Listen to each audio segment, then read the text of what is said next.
Hi, my name is Alvin Quah and today we'll be making crab gyoza. So let's get started. We've got some lovely ingredients here. We're going to start off with some Asian cabbage. So Asian cabbage, sometimes called wombok. You can actually buy them in a lot of specialty Asian grocery stores and sometimes in Coles and Woolies as well. Now with this, what we need is about 1 cup worth, and we're going to finely shred it, which I've done here. And then I've blanched it for about 30 seconds to a minute. And what you want is this lovely sort of soft consistency. The reason why we're blanching it is because we're going to mix all the ingredients together and you want the cabbage to be fairly tenderized. We've also got some shiitake mushrooms. Now I've got some lovely fresh shiitakes here. Shiitakes, they come in fresh or dehydrated form. So the dehydrated form of shiitakes, you probably need to soak them for 20 minutes in water to soften them before you chop them up. And we want to get fairly sort of, fine sort of consistency, but I like it sort of a little bit chunky, if you like, because it gives it that lovely sort of texture. I love sort of mushrooms. Now, if you don't like shiitake mushrooms, there are other mushrooms you can use. You can use enoki, you can use king oyster mushrooms. They're really a good addition.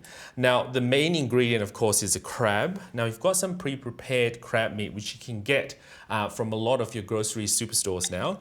You don't have to sort of prepare the crab yourself. If you want to, even better. But a lot of the store-bought crab meat, they're usually pretty good quality. So we've got about 250 grams here. And we've also got some lovely spring onions. So spring onions, we use the white part of the spring onion. You can use the green portion of the spring onion for garnish, or sometimes you can actually use it to flavor a lot of your stock and soups as well. So we finely sort of slice them, and they're going to be added to. We've got some minced ginger over here. We've also got some soy sauce and some sesame oil. So let's just mix all that together to make the filling. Got the crab.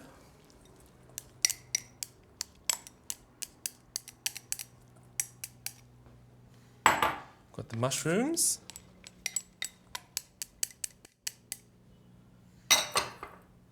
The cabbage.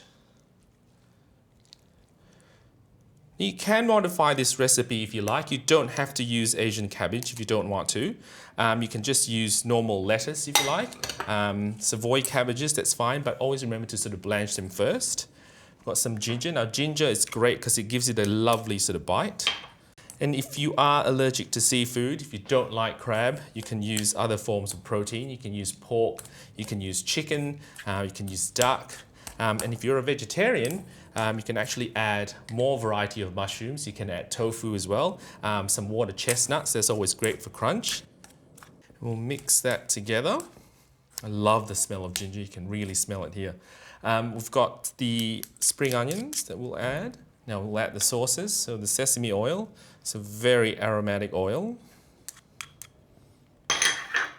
Use soy sauce, just for a little bit of taste and saltiness.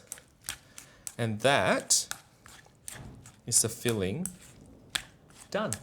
So now we've got some wrappers ready. So these are gaoji wrappers. You can actually get gaoji wrappers. You can get gyoza wrappers. You can get wonton wrappers. It's actually not a lot of difference between them. Wonton wrappers has an egg element to it, which is why it's sort of yellow. This is just made of flour and water. If you want to do it yourself, the wrappers, you can. It's absolutely easy. So what we've got is we've got the wrappers ready. We've got a bowl of water, and I'll show you what we need to do. So you get one of the wrappers. Get about a teaspoon of the filling and place it in the middle.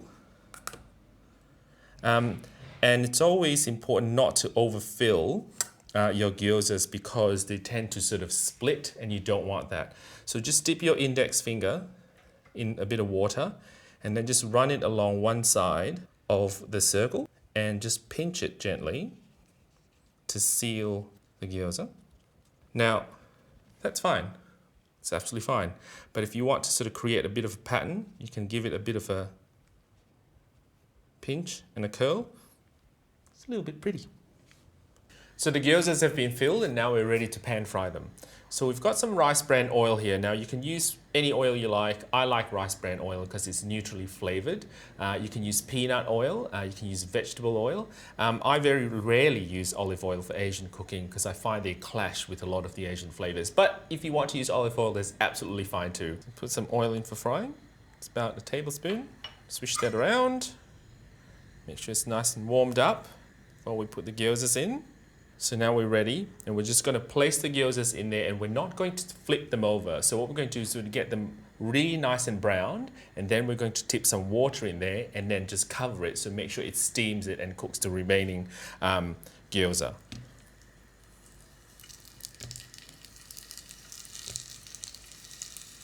Now I love this. Sometimes it's actually referred to as the two-faced sort of dumpling as well, because it's sort of nice and crispy on the bottom and then lovely and puckered and soft from the top. And that's because of the steaming process. So all we need is about half a cup of water. We want to make sure that what's there is really brown at the bottom before we add that through. And then we're going to cover that and make sure the water is completely absorbed, and then your gyozas are ready.